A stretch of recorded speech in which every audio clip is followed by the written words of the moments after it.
bakristo nshuti mudukurikira ku YouTube channel Paruwasi Save Support Gikondo aho muherereye hose turabasuhuje tubifuriza umunsi mwiza muri kumwe na Joseph Umukiza. Tubasuhuje rero turi hano mu mpuzamiryango remezo yitiriwe Mutagatifu Yozefu aho kuri uyu munsi tariki ya 19 Werurwe kiza yizihiza umunsi mukuru wa Mutagatifu Yozefu mu bigabo wa Bikira Mariya n'umurinzi wa Kiliziya. Uyu munsi rero abakristo b'impuzamiryango remezo yiragije Mutagatifu Yozefu bakaba bagize umwanya kwizihiza umutagatifu biragije ku buryo bwihariye. Ni umugenzo umenyeye hano muri Paruwasi ya Gikondo aho abakristo ku munsi w'abazina b'abatagatifu bizihiza igitambo cya misa ku buryo bwihariye mu mpuzamiryango remezo yabo cyangwa mu muryango remezo yabo. Kanya rero igitambo cya misa kagiye gutangira hano mu rugo rw'umukristo ugize impuzamiryango remezo n'umukristo usanzwe uri utuye mu mpuzamiryango remezo aho abakristo bateraniye aho bagiye kubera igitambo cya misa cyo kwizihiza umunsi mukuru wa Mutagatifu biragije. Twifuje mwese rero abadukurikiye kugira igitambo gihire kandi twifuriza abakristo b'impuzamiryango remezo umunsi mwiza. Ndagira ngo rero uyu munsi mukuru igihe cyose tuzirikana tuba dusaba Nyagasani ngo natwe dukomere ku gihango twagiranye n'Imana nk'uko Yozefu yakiriye ugushaka kw'Imana aba intungane aba umurinzi wa Yezu acunga urugo rwa Yezu na Mariya bageraho barakura maze ingoma y'ijuru isagamba mu bantu gutya. Natwe rero tujye dukomera mu gushaka kw'Imana kandi tubisigire n'abacu. Igitambo cya misa kikaba cyatuwe na Padiri mukuru Padiri Dominique Tumayine Ngendahayo akaba igitambo cya misa atuye mu miryango mu mpuzamiryango remezo kuva aho abereye Padiri mukuru. Nyuma y'igitambo cya misa akaba umwanya w'ubusabane aho bagiye abakristo bagaragaza ibyishimo byabo guhera ku nyurugo urugo rwakiriye igitambo cya misa aho bagaragaje ibyishimo. Tukaba rero turi kumwe n'umuvandimwe umukristo wakiriye wagize umugisha wo kwakira igitambo cya misa cyabiri mu mpuzamiryango remezo aratangira twibwira. Murakoze ndo Kazimiri Niyibizi. Kazimiri Niyibizi mwagize umugisha wo kwakira igitambo cya misa cyabiri mu mpuzamiryango remezo mutuyemo kuri uyu mwanya mumva umeze mute? Kuri uyu mwanya dufite ibyishimo byinshi imitima yacu irakeye iriho iraseka. Irimo gaseka. Imana uyu munsi yaduhaye ibyishimo byinshi. Imana yabahaye ibyishimo byinshi. Muhoye rero igitambo cya misa cyabiri hanga mu rugo rwanyu kuri mwebwe mutagatifu kwizihiza umunsi mukuru mutagatifu mwiragije mu mwanya nk'uyu nguyu igitambo cya misa kikabera hangaha mwifata mute munye imbaga y'abakristo yateraniye hangaha? Iyo tubonye imbaga y'abakristo iteraniye hangaha nuko Yozefu mutagatifu uwo twiragije aba atari kumwe natwe akana turinze. Nk'uko rero mubyumva ni akanyamuneza ku bakristo bose bateraniye hangaha mu rugo rwa Kazimiri n'umufasha we bakaba bakiriye abakristo bari basanzwe babaturanye ariko ku uyu mugoroba akaba bakiriye abakristo mu yo kwizihiza impuzamiryango remezo y'umutagatifu biragije. Tukomeje kwifuriza umunsi mwiza. Perezida wa Centrale ya Murambi ya Gikondo nawe Centrale Nyarurembo nawe akaba yafashe ijambo ashimira abakristo uruhare bagira mu kubaka Kiliziya ndetse anabashishikariza gahunda zitandukanye ziri imbere zirimo yubile ya Paruwasi ya Diyoseze ya Kigali kugira ngo bazagire uruhare rugaragara mu gutegura iyo yubile ndetse anabutsa gahunda zisanzwe Paruwasi ifite gahunda yizabayo ndetse na gahunda ya byose na byose bose mu isabya buzima nk'uko dusanzwe tubivuga motive ya Paruwasi abakristo bafite. Nk'uko nahoze mbivuga mu matangazo turashimira Imana yaduhuje muri uyu mugoroba kugira ngo duhimbaze mutagatifu twisunga muri impuza yacu ya Saint Joseph. Hari ukuntu rero Padiri mukuru ucyuye igihe Jean Pierre yakundaga kutubwira ati guhimbaza abatagatifu aba ari kugira ngo natwe twibuke ko tugomba kuzaba abatagatifu. Ntago abatagatifu ari ahari abo bishinzwe, twese tugomba kuzaba abatagatifu. Iyo tubatagatifu tubizihiza rero abatagatifu tuba tugira ngo natwe ubwacu twitagatifuze kandi tuzirikane ko ubwo butagatifu tubukwiye kandi bukorerwa twisunze abandi batagatifu batubanjirije, tukajya twumva ubuzima bwabo, tugaharanira natwe kububaho, kububamo. Uyu mutagatifu Yozefu rero, mbere na mbere tubanze tumushimire, kubera ko muri iyi mpuza yacu aradufasha, impuza yacu ikagira ubukristu bufatika, bugaragara kandi bujyanye n'ibikorwa. MC rero yarambwiye ati mbahe ikaze, ikaze murarihawe muri iyi mpuza yacu, ari abashyitsi mwese muhawe ikaze, Imana ibahe umugisha ko mwaje.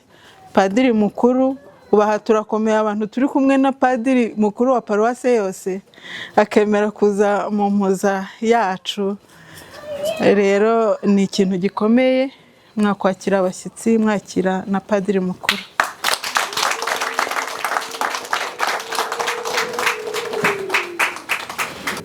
Ikintu cya mbere nk'uko bisanzwe no gushimira Imana, tukanashimira padiri mukuru waduturiye igitambo cy'Ukarisitiya,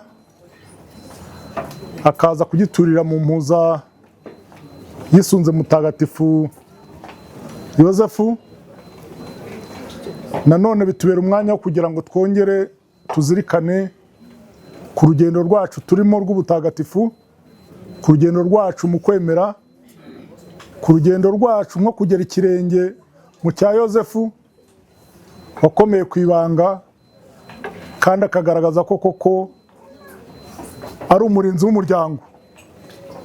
Ibyo rero natwe nibyo dukangurirwa nk'abakristu, kugira ngo natwe koko tube abakristu bahamye, bafite intumbero yo kugira ngo tuzabashe kuba abatagatifu nk'uko Yozefu byagenze. Ikindi bakristu bavandimwe ni ugushimira impuza yanyu, ubwitange, umurava mugaragaza, haba mu bikorwa bya kiliziya, cyane cyane nk'uko raporo zibitwereka. Akenshi n'ibikorwa biba byivugira, ariko uruhare mwagize mu bikorwa tumazemo iminsi byerekanye intambwe mufite mu kwemera, kandi iyo ntambwe ntigomba gusubira inyuma. Ndahamya neza ko nubwo twasoje kiriya gikorwa cyo kugira ngo cy'itafari, mukahaba intwari, mukagaragaza uruhare rwanyu mu kubaka kiliziya, mu kubaka umuryango w'Imana, ndahamya ko urwo ruhare rutazasubira inyuma. Turi mu gihe cy'igisibo, dusabwa ibintu byo kwigomwa, gusenga no kwicuza. Ni igihe gikomeye, ariko nanone kigaragaza uruhare rw'umukristo. Ibyinshi barabivuze murabizi, ariko njye ndagira ngo ngaruke ku tuntu, ku bintu bimwe na bimwe bikwiye kudufasha muri iki gisibo, tunagomba kuganiraho nko mu miryango remezo, nk'uko mumaze iminsi mubyumva yaba mu matangazo ya paruwase ndetse no mu miryango remezo mukabiganiraho, ariko ndagira ngo nongere mbigarukeho. Icya mbere ni uko muzi ko dufite yubile ya Arikidiyoseze ya Kigali y'uyu mwaka. Yubile aba ari umwanya nanone wo kongera gutekereza, ese imyaka 50 yadusigiye iki? Tugeze kuki? Ese urwo rugendo turarukomeza dute? Si yo yubile ya Arikidiyoseze, kubera ko tugomba no gutekereza kuri yubile ya paruwase yacu yitiriwe Mutagatifu Vincent Paruti, nayo ni umwaka utaha. Ariko mu matsinda anyuranye, mu miryango remezo iwanyu, ni ngombwa ko icyo kintu mukomeza kukiganiraho, tukareba uburyo niyo yubile twayitegura neza. Indi ngingo nshaka kugira ngo twongere twibukiranye ni ingingo ijyanye n'ituro rya kiliziya. Murabizi ko kiliziya ni twebwe, ibikorwa byose bya kiliziya ni twebwe tugomba kubigiramo uruhare. Kiliziya ni iyacu. Ituro rya kiliziya rero ni ituro dusabwa gutanga nibura bikarangirana na Pasika, akaba nta mukristo usigaye. Mu bihe byashize ituro wasangaga ritangwa mu buryo umuntu yumva ko wenda igihe cy'amasakaramentu cyangwa se igihe agiye kugira iminsi mikuru ariho yagombye gutanga ituro. Ariko n'itegeko rya Kiliziya turongera gukangurirwa nk'uko paruwasi bidusaba, ariko n'umukristo wese arabizi ko tugomba iri turo rya Kiliziya niryo rifasha mu bikorwa byose bya Kiliziya. Turitange rero kandi turitangira igihe ku buryo tuzageza kuri Pasika nta muntu usigaye. Iryo turo niryo rifasha mu bikorwa bya Kiliziya, ni naryo rifasha mu bindi bikorwa bidufasha kwitagatifuza, yaba muri ibyo bikorwa by'urukundo n'ibindi bikorwa byose. Aha rero ndagira ngo uko mwagiye mugaragaza umurava dutanga itafari, mwitabira n'ibindi bikorwa, ni ririya turo rya Kiliziya turigira iryacu kandi tuzaritangire ku gihe, ku buryo Pasika izarangira umuntu wese kuva ku mukuru kugeza ku mwana muto yatanga amafaranga 600, turabizi. Ndumva icyo gikorwa tugomba kugikora ku buryo Pasika irangirana nacyo. Ikindi nanone ni izabayo. Izabayo muzi ko ari cya kigega dushyiramo inkunga kugira ngo tubashe gufasha abavandimwe bacu, hari abari mu mashuri babuze uko bajyayo cyangwa bakeneye uniform, ari ababa mu nzu rimwe na rimwe bakodesherezwa na paruwase, cyangwa se abadafite uko barya icyo kurya. Ibyo byose yayizabayo y'amafaranga dutanga tukanyuza mu kigega cya Caritas, niyo afasha babandi. By'umwihariko nko muri iki gihe twitegura Pasika, ni igikorwa nanone kidufasha kwitagatifuza. Yezu aratubwira ati nari nshonje muramfungurira. Niba ufunguriye mugenzi wawe, niba umusuye, niba umufashije kugira ngo nawe arye cyangwa yambare, ni igikorwa nanone izatwinjiza muri Pasika, koko tukumva ko hari icyo nk'umukristo twakoze. Izabayo rero nayo dukomeze twitabire gutanga izabayo. Ntabwo umuyobozi yatubwiye aho mugeze, ariko ndahamya ko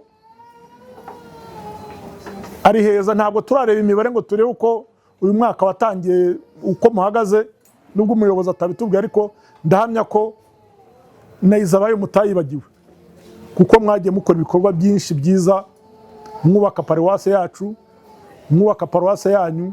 Ndahamya ko nabyo ni uburyo bwo kwibukiranya gusa, ariko ndahamya ko ibyo ngibyo namwe mubikora. Ikindi nagira ngo twibukiranye ni uko mu miryango remezo tugomba kujya tugira umwanya yo kuganira byose na bose mu isangirabuzima. Ni gahunda ya paruwase imaze igihe, ariko by'umwihariko tukanaganira mu buryo ese abantu bitabira misa. Nabonye hano mwaje muri benshi pe, ni byiza cyane, ariko no mu miryango remezo yacu igihe tuganira mu isangirabuzima tuba dukwiye kureba ese runaka ameze ati, ese ko cyatabonetse, ko cyatagiye mu isengesho rikuru byamugendekeye gute. Ibyo byose ni uburyo kugira ngo nk'abakristu dufatane urunana muri wa mujyi umwe w'ukwemera kwacu, turangamiye kugira ngo tuzabone ijuru. Ibyo rero tujye dukomeza twongera tubitekerezeho, tubiganireho mu isangirabuzima cyangwa se mu miryango yacu aho turi, tumenye ubuzima bwa buri munsi bwa mugenzi wawe, bwa mugenzi wanjye, ese ameze ati. Ibyo nabyo bidufasha kugira ngo dutere intambwe mu kwemera, dutere intambwe mu bikorwa bituma turushaho kugirana urukundo no kwegerana nk'abavandimwe.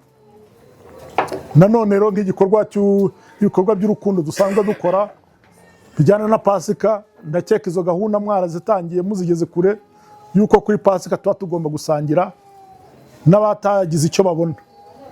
Ni uruhare rero rwa buri wese, ni uruhare rwanjye, ni uruhare rwawe, kugira ngo abo bose badafite uko bameze tubagaragarize wa mutima w'impuhwe, wa mutima w'urukundo wo kumva ko nabo ari ibiremwa by'Imana. Icyo gihe nawe akubonamo ko uri umuntu muri kumwe. Ibyo rero ni ibintu nagira ngo twongere twibukiranye, ariko musanzwe mubizi, muri iki gihe cy'igisibo ni umwanya wo kongera kubizirikana by'umwihariko, kugira ngo Umukiza wacu nitwongera kwibuka izuka rye, tuzazukane nawe koko twarakoze, twarasenze, twaritabiriye isengesho rikuru, igitambo cya misa, ndetse n'andi makoraniro yo gusenga anyuranye, koko twitwa ko turi abantu bahuje umugambi kandi dufite intumbero imwe y'ukwemera Nyagasana dusaba. Nkaba rero nongeye kubashimira, mbifuriza gukomeza kugira umunsi mukuru mwiza, kandi dukomeza kwitabira gahunda za Kiliziya uko bisanzwe, uko mudahwema kubyitabira, kandi ikindi tugakomeza gufatana urunana twibukiranya kuri izo gahunda, kuri izo ngingo maze kuvuga, kugira ngo turusheho kubaka Kiliziya yacu. Ijambo Padiri yavuze rero asoza, akaba yongeye nawe gushimira abakristu b'impuzamiryango remezo ya Mutagatifu Yozefu bamuhaye umwanya wo kongera gusaba n'abakristu kuva aho abereye Padiri mukuru wa Paruwasi ya Gikondo, mbese muri make bakaba bamuganuje misa ku rwego rw'impuzamiryango remezo kuva aho abereye umuyobozi wa Paruwasi ya Gikondo. Yabashishikarije kandi kwitabira gahunda zinyuranye Paruwasi ifite imbere nk'uko umuyobozi wa Santarari yabikomojeho, ndetse abasaba kujya bazirikana kuri Padiri Provincial Padiri Nsabimana Jean Pierre Mihigo watoye kuyobora umuryango wa Palutini, atari mu ntara gusa avuga ngo mu Rwanda, muri Kongo no mu Bubiligi, ahubwo avuga ati ni ku isi hose kujya bamutiza iyo sengesho kugira ngo ubutumwa azaburangize neza.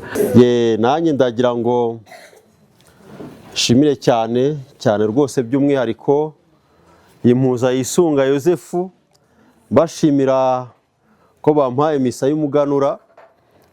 Niyo misa ya mbere mpimbaje ndi muri paruwase, kandi nkayihimbariza muri impuza. Imana ibahe umugisha.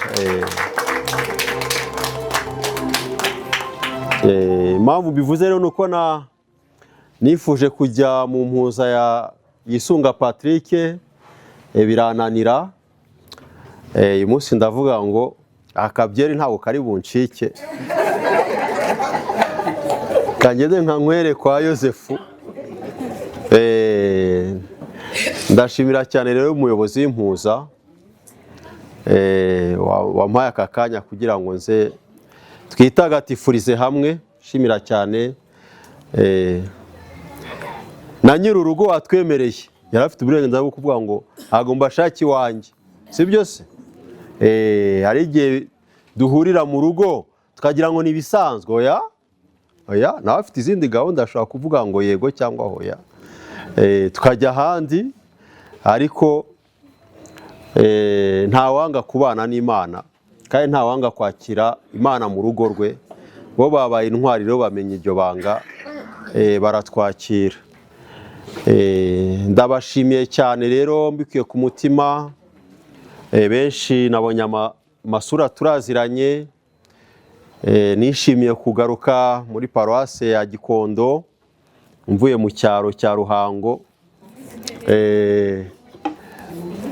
Padiri rero Provincial arambwira ati ese wazaje muri paruwase ya Gikondo? Hambye ni buse numva nakwangira kandi uri umuyobozi wanjye. Nta kindi, ariko nta kindi nuko nahabaye neza. Buriya ku bantu batabizi rero, ndagira ngo mbibutse ko kuva naba padiri, ubundi sinigeze mva kuri uyu musozi. Kuva umwaka wa 2011 nabaga hano. Wenda harimo abantu tutabonanaga, ariko nabaga hano. Tubana na nyakwigendera Krisanti igihe kirekire. buriya kujya mu ruhango rero bwari ubutumwa bwanjye bwa mbere mvuye hano ko niberaga mu bikari by'icapiro. Bwari ubutumwa bwanjye bwa mbere njya hariya, inshingano zanjye rero nzigejeje aho nagomba kuzigeza, nongera ngaruka hano. Ndabashimira cyane rero ko mwanyakiriye neza, nanjye bikantera ishema, bikantera n'imbaraga zo kugira ngo ndusheho kwitagatifuza. Ndumva ibyo nagomba kuvuga byose mukuru wa santarare yabivuze, ariko ndagira ngo nsubiremo ibintu bibiri cyangwa bitatu. Icya mbere ni ukubasaba. Murabizi neza ko niba hari paruwase Imana yagiriye ubuntu ikaduha n'inyongezo, n'indi nyongezo izaduha, ni paruwase ya Gikondo. Mujye mugerageza, n'ufite intege nke yigereranye n'abandi, uvuga ati ese izindi paruwase zimeze zute, muzasanga rwose Imana idukunda cyane. Kutayitangira rero ni ukunyagwa zigahera. Uri umukristu, uri umwana utuye muri Gikondo, ni ukuri utabaye umukristu gatolika usengera Gikondo ni uguhomba. Niba hano hari abashyitsi bambabarira, ariko udasengera Gikondo ni uguhomba, ni ukuri kw'Imana. Icyo ni icya mbere rwose. Ajya avuga ngo wambaye ikirezi ntamenya ko kera, ariko mwebwe mujye mugaragaza ko icyo kirezi Imana yakiduhereye ubuntu, tujye tunayishimira. Dutuye ahantu heza, hagomba kugaragaza ibikorwa by'urukundo, hagomba kugaragaza ubumwe, mujye mwihangana. Ubushize nagiye mu nama y'abapadiri kuri Regina Pacis, natunguwe no gusanga paruwase zisurwa cyane n'abababaye ni paruwase ebyiri muri Kigali, ni Regina Pacis na Gikondo. Burya mwari mubizira? Ntabwo mwari mubizi. Muri amaparuwase yose yagize arikidiyoseze ya Kigali, amaparuwase asurwa cyane n'abashonji, abakene, abakeneye kumva ntawabura kuvuga, ariko n'abatubeshya nabo bisanzura cyane muri Regina Pacis na paruwase ya Gikondo. Impamvu ntiyihe, murabizi neza ko ntabwo muri abakire kurenza mu Kiyovu, ntimuri abakire kurenza Regina Pacis, nta kidasanzwe mufite abandi badafite. Icyo mufite abandi badafite wenda ni umutima mwiza, wenda ni ubukristu, ni umuryango remezo mwiza, ni ukumviza abayo, wenda nicyo ngicyo turusha abandi. Ni nayo mpamvu rero abantu benshi, uwarushye n'uwaremerewe arisanzura cyane muri Gikondo kurenza ahandi. Ako rero ntimukagire ngo ni bibi, njye narabyishimiye. Niba umuntu urwaye adashobora guhungira ahandi akabona aho ahungira muri Gikondo, ni uko afite abantu b'umutima mwiza. Ndabishimangira kubera ko umuyobozi yavuze izabayo, wenda mushobora kubyumva mu bundi buryo, ariko mwumve ko ibyo mukora, cya giceri ushyira muri izabayo, bwa bwitange ujyana mu muryango remezo, kwa kujya gusura umurwayi umushyiriye ijambo ryiza, ntabwo ari wowe wenyine bigira akamaro. Harimo abantu benshi babyumva, babireba, kandi bibaza ese abantu b'Igikondo ko ari mu mujyi, kuki bafite umutima mwiza n'ubukristo bumeze kuriya. Bigatuma rero abantu babisanzuraho, batwisanzuraho, kubera ko tubahereza umutima mwiza. Ko kantu rero muzagakomeze. Padiri rero wampaye ubutumwa nambaza ngo ese ni iki uzamarira abantu b'Igikondo? Ntamugene rwose padiri mwiza, urazi ko burya niyo umuntu yakubaka atubakiye ku Mana biba ari imfabusa burya, sibyo? Wubakiye ku musenyi ntago byamara kabiri. Imana twiyatugiriye ubuntu rero, muzareke rwose tuzayisabe twubake imitima yacu, sibyo se? Tubwake imitima yacu, ibikorwa byo bizahoraho, ariko iyo umuntu ari mwiza ku mutima, akaba umukristo mwiza, nkeka ko n'ibikorwa by'amajyambere birivugira. Icyo ni icya mbere ngira ngo mbisabire. Kandi muri iki gihe ntazi nzamara hano muri Gikondo, muzambabarira, icyo nzabasaba cyose muzamenye ko cyerekeza mu kubaka rwose ku rutare. Kristo Yesu akuzwe. icya kabiri rero mbisabiye ni ugutangira tugategura guhimbaza yubile y'imyaka 50 paruwasi yacu ya Gikondo ibayeho. Bizaba mu mwaka wa 2027 n'ejo bundi. Namwe mwibaze nk'ababyeyi bari hano ndababona bakavukire kumaze imyaka 50 byanga byakunda. Hari icyo wabonye, hari icyo uzi. Sibyo ra? Ko muhise musekara? Nuko muze bakavukire. Dore n'abateye umugongo dore.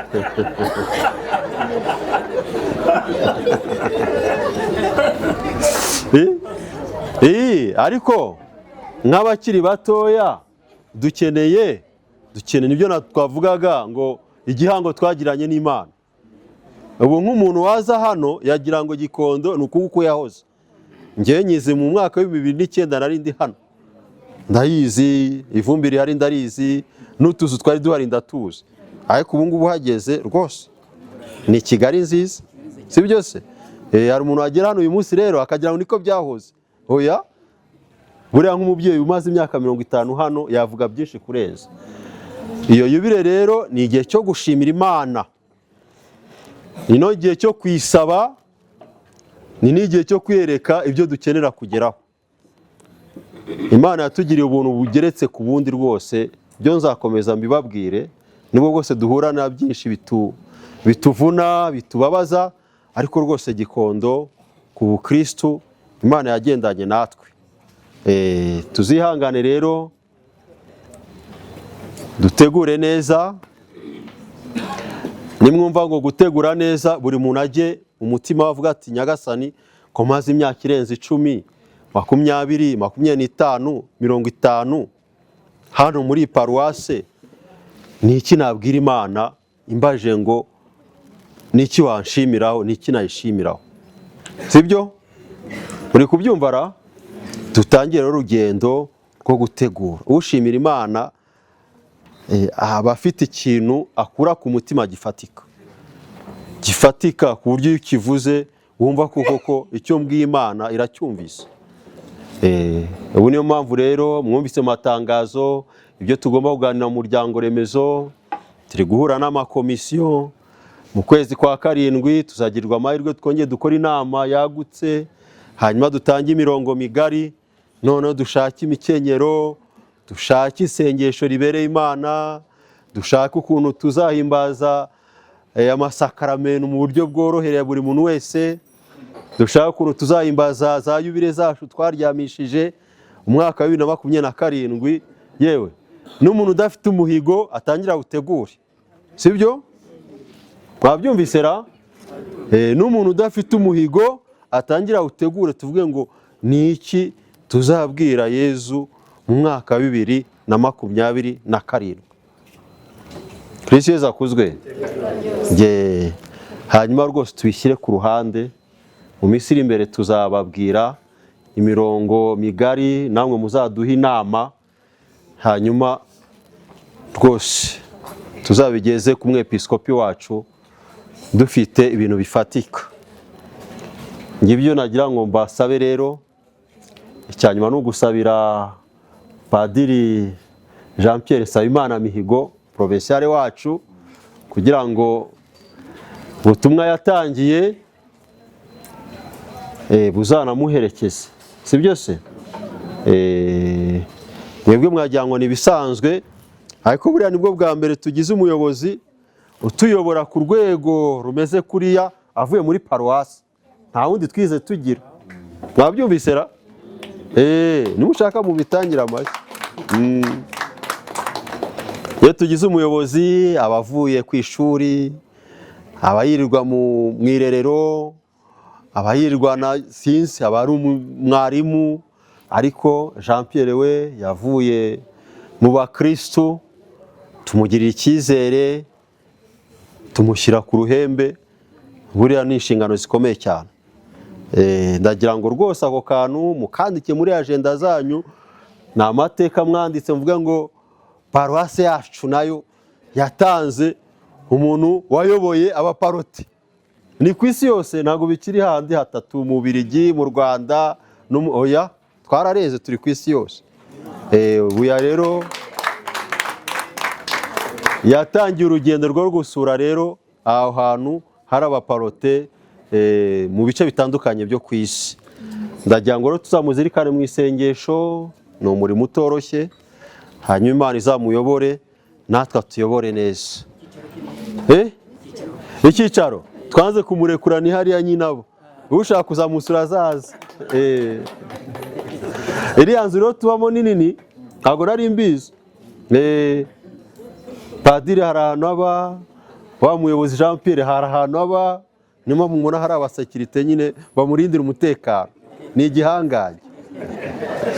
Murakoze cyane rero, Imana ibahe umugisha, kandi nyir'urugo rwa hano rwose Yezu ahature ubuziraherezo.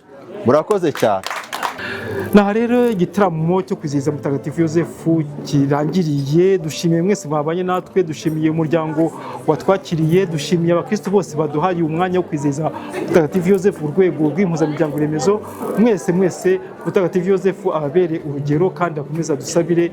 Mwari kumwe na Joseph Mukiza hano Gikondo muri impuzamiryango remezo ya Mutagatifu Yosefu. Mugire umugoroba mwiza naho ubutaha.